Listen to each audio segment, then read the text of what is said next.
The Israeli-Palestinian affair is probably the most highly propagandized affair in the world.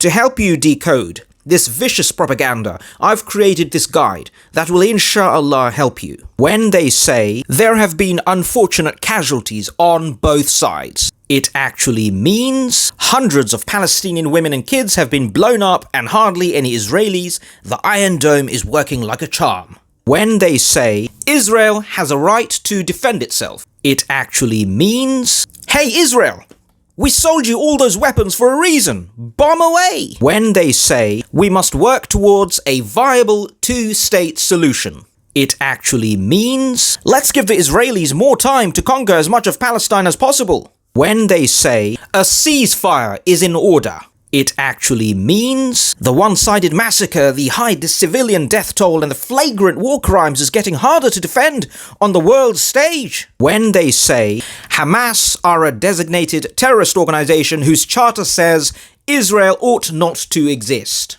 it actually means we know Hamas can be forced into a two-state settlement, but we need them to hang around looking extreme to continue the policy of annexation and apartheid. When they say all sides must act responsibly, recognizing the rights of each other so that we can have a lasting peace, it actually means with 800,000 illegal colonizers in illegal settlements, a two-state solution is dead. So we're just going to use Hamas's old charter as an excuse to kick the can down the road and let the next generation seal the deal for Israel. When they say we are working tirelessly behind the scenes through diplomatic channels, it actually means our buddy Israel needs more time to mow the lawn and rearm and dig in. When they say both sides must de-escalate the conflict and act with restraint, it actually means with rocks and kitchen utensils, the stupid Palestinians have no chance against the fourth strongest nuclear-armed military power in the world. It's basically a massacre. But what the hell? They should just die quietly. When they say, will London, Paris or New York accept thousands of rockets fired into their cities, it actually means, yeah, we repeatedly stormed the third holiest site in Islam during the holiest Muslim month. We're trying to ethnically cleanse East Jerusalem, so we need an effective cover that convinces the rest of the world about our moral justification for our disproportionate actions.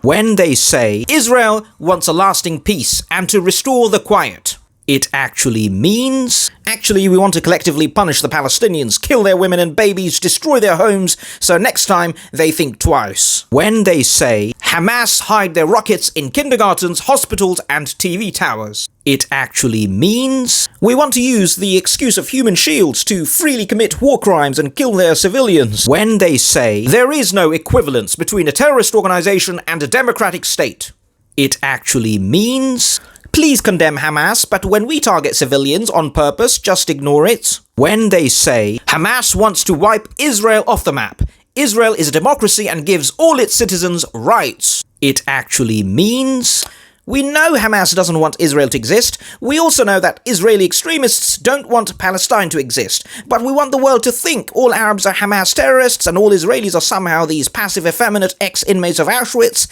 So pick your side. When they say Israel is our only democratic ally in the Middle East, they are a beacon of freedom and liberty in the region, it actually means Israel shouldn't be held to the same standards of democracy. It should be allowed to occupation, war crimes, according to Human Rights Watch and B'Tselem, an Israeli human rights organization, to enact apartheid policies and ethnic cleansing. It should be allowed to ignore UN resolutions, be condemned by Amnesty International, and be investigated by international criminal courts with impunity. But being in the Middle East, surrounded by tyrants, we should ignore Israel's crimes and condemn the Palestinians to hell.